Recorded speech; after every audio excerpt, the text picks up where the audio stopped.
دەستگای هەڵبژاردننی یەکێتی نیشتیمانی کوردستان و بەشی هەڵبژاردننی پارتی دیموکراتی کوردستان دوای زیاتر لە 5 سەعات کۆبوونەوە لە سەرەمواری 4 مادەی یاسای هەڵبژاردن ڕێکەوتن. بەپێی ڕێکەوتنەکە هەڵبژاردننی خولی شەشەمی پەرلەمان بە 4 بازنە و نیوەی بالستی کراوە و نیوەی بالستی داخراوە ئەنجام دەدرێت. هەروەها ژمارەی کورسی بازنەکان لەسەر بنەمای ئەماری وەزارەتی بازرگانی عراق دەبێت و هەماهەنگی لەگەڵ کۆمیسیۆنی عراق دەکرێت بۆ سوودوەرگرتن لە لیستی دەنگدەرانی عراق. دەستگای هەڵبژاردننی یەکێتی و بەشی هەڵبژاردننی پارتی لە دوای ڕێکەوتنەکە جەختیان کردەوە کە کۆمیسیۆنی هەڵبژاردن ڕاپرسی کارا دەکرێتەوە بۆ ئەوەی ڕێوشوێنەکانی تایبەت بە هەڵبژاردن تەواو بکرێن. ئەو بابەتەی کە ڕێکەوتنی لەسەر کراوە بابەتی 4 بازنەیە کە هەرێمی کوردستان دەکرێتە 4 بازنەی هەڵبژاردن و تۆماری بایۆمەتری و بەکارهێنانی داتای حکوومەتی فیدراڵی بۆ دابشکردنی کورسیەکان بەسەر بازنەکانی هەڵبژاردن.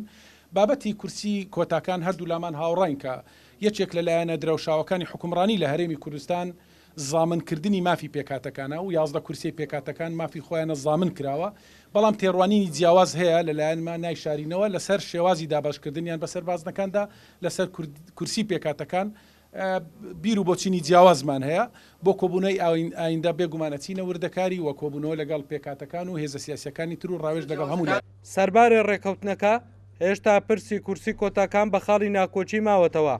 هەردوو دەستگای هەڵبژاردننی یەکێتی و پارتی جەختیان کردەوە ژمارەی کورسەکانی کۆتاکان دەستکاری ناکرێت، بەڵام پێویستی با ڕێخستنەوە هەیە. لە پێناو ئەوەی کە هەڵبژاردن لەم ساڵی 2023دا لە هەرێمی کوردستان ئەنجام بدرێ، هەردوو لامان هاوڕا بووین لەسەر ئەوەی کە بابەتی درێژکردنەوەی ویلایەتی پەرلەمانی کوردستان بابەتێکی ناچاری بووە بۆ ئەم قۆناغەی ڕابردوو ئێستا کە هەین لە هەرێمی کوردستاندا و هاوڕاین لەسەر ئەوەی کە هەڵبژاردن پێویستە ئەم ساڵ لەم وادەیە دیاری کراوە لە دەقی یاسای درێژکردنەوەی ویلایەتی پەرلەمانی کوردستان هەڵبژاردن لەم ساڵ لە هەرێمی کوردستان ئەنجام بدرێ.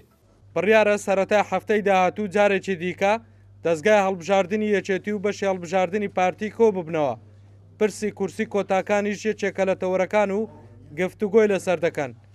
بڕیاریشانداوە بەیەکەوە لەگەڵ لایەنە سیاسەکانی دیکە کۆ ببنەوە بۆ وەرگرتنی بۆچوونیان لە سەرەمواری یاسای هەڵبژاردن. هەڵگورد ئەحمەد، کورد سات نیوز، هەولێر.